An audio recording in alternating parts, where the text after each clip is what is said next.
Many often talk about Jammu and Kashmir's autonomy.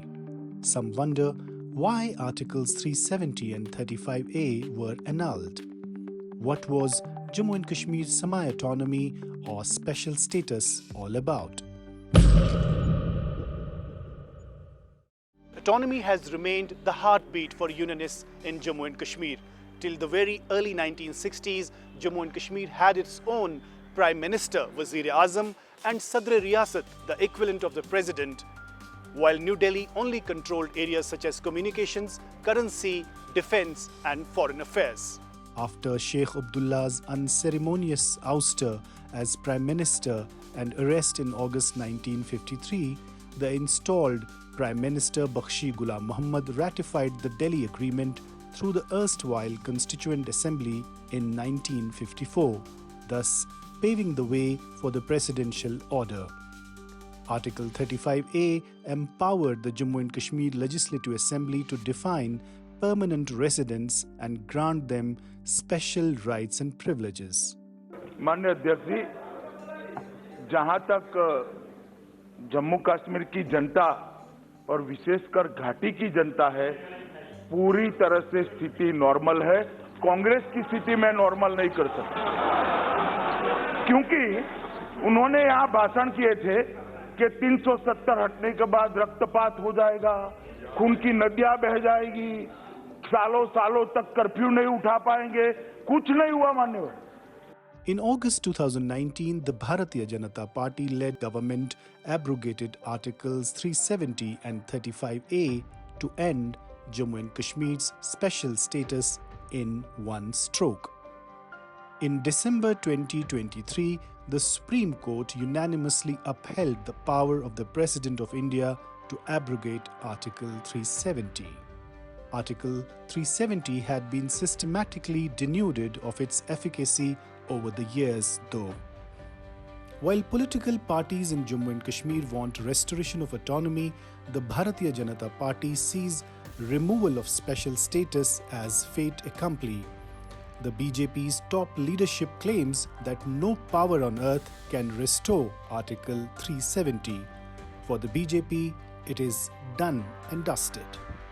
But unionists in Jammu and Kashmir say that they won't allow one political party in power in Delhi to erase memory or distort history. After the recent assembly elections held in Jammu and Kashmir, the National Conference government on November 6 passed another autonomy resolution in the Legislative Assembly demanding restoration of special status, constitutional guarantees, besides working out constitutional mechanism for restoring these provisions. It's a great step, something that we had put in the manifesto, something that we had promised the people of Jammu and Kashmir that their voice will resonate in the assembly.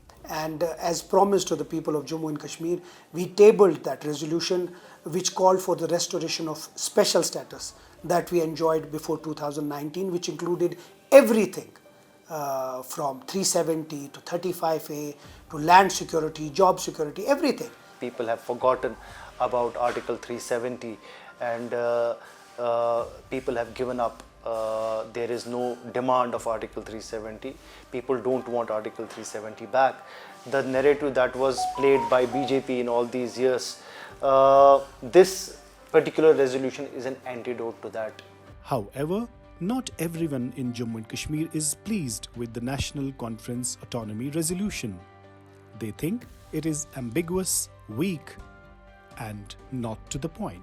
Jammu and Kashmir's People's Democratic Party says that National Conference's latest resolution is apologetic in tone and puts a stamp of approval on abrogation of Article 370 in the weakest assembly in terms of limited powers it has in a federally controlled territory. So I think it was a very apologetic move, and it was also a move on from their stated position of autonomy and their autonomy resolution, and it was also putting a stamp on what happened on 5th August 2019, because in a way you accepted, because your cabinet, National Conference cabinet, had already sought and passed a statehood resolution. So with elections and after elections, seeking statehood as the first step, was a message clearly given, and a resolution was taken by Chief Minister himself to the Prime Minister of India. So that was clearly that they wanted to make peace with the status quo now, the new position, and they are just asking and begging for a statehood, which the Home Minister on the floor of the Parliament has already committed to the people of Kashmir and people of India.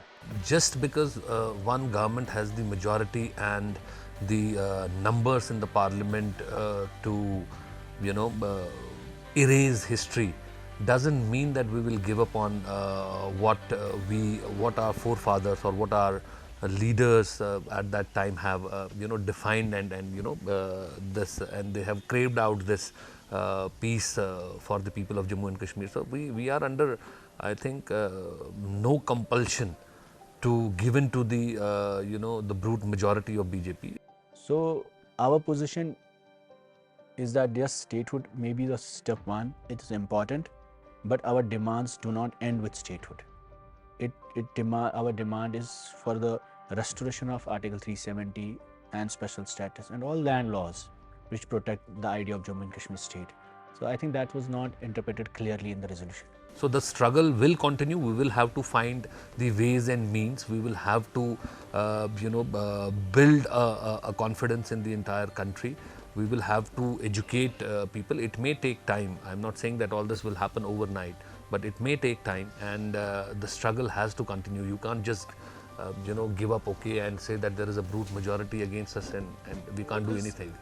Kashmir Valley's prominent political scientist and ace commentator Professor Noor Ahmed Baba says sometimes ambiguity and vagueness keeps alive the possibility of meaningful negotiations. Depending on when are you negotiating, with whom are you negotiating. In present day, I think this is not right time for negotiating a relation, except that if you get already indicated provision, which is Article 337A, which is there for many other states. It is easy to negotiate. India's two former Prime Ministers Narasimha Rao and H.D. Devi Gowda had promised maximum autonomy to Jammu and Kashmir. Rao in 1995 had said on record that the federal government would be prepared to consider autonomy short of independence for Jammu and Kashmir. I think there were two orders by the Supreme Court, chair, which had sort of approved, which had said that Article 370 has acquired the permanent status. Even after that, BJP went ahead and they abrogated it. So that doesn't mean similarly, it doesn't stop us. From tomorrow, we can, if the situation arises, we can again go to the judiciary. I mean, as a representative of my party, I expect that people also realize this and they should also become part of this fight. And only thing that I can ask them from them is that we have to be patient. In April 1999, the region's oldest political formation, the National Conference, came up with a comprehensive report of the State Autonomy Committee. One of its main recommendations was that matters in the Union list not connected with the three subjects of defence, external affairs and communications and/or ancillary thereto but made applicable should be excluded from their application to the state. This is what 1998 resolution was all about, the report was all about. That report said that we need to go back to pre-1953 because whatever erosion had happened, whatever Article 370, in terms of extending the centre's jurisdiction on a number of matters, emergency was enforceable, President's rule could be extended.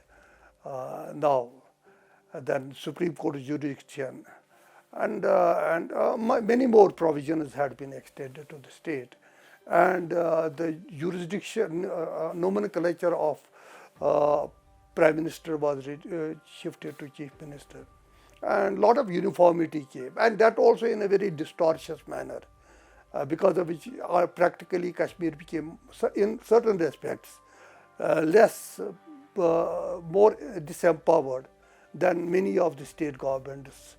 On Kashmir's turf, all unionists call withdrawal of Article 370 as unilateral, undemocratic, and unconstitutional, and want the clock to be turned backwards to 1953. National Conference and other regional political formations believe that Jammu and Kashmir is the only one to have negotiated the terms of its membership of the Indian Union. Right till the Delhi Agreement of 1952, as per the Autonomy Report, Jammu and Kashmir did not accept any provisions of the Constitution of India other than those agreed to in the contentious instrument of accession and retained its autonomy. For all major unionists in Jammu and Kashmir, the pre-1953 status holds immense importance both politically and symbolically. That is our political slogan. National Conference can never part with our political slogan, which is restoration of pre-1953 status. Having said that, I think it is very important that people of Jammu and Kashmir need to realize that we have to go step by step. Because considering the circumstances that we are going through, it is very important that we understand the context of the present circumstances. In 1996, the National Conference fought the elections, assembly elections, on the autonomy plank. Jammu and Kashmir is no longer a state. It does not have its flag. It does not have its own constitution. Jammu and Kashmir National Conference fought the 2024 assembly elections again on the autonomy plank. But in pragmatic terms, can the National Conference restore autonomy for Jammu and Kashmir as it promises in its manifesto, or is it just a political narrative to win and contest elections?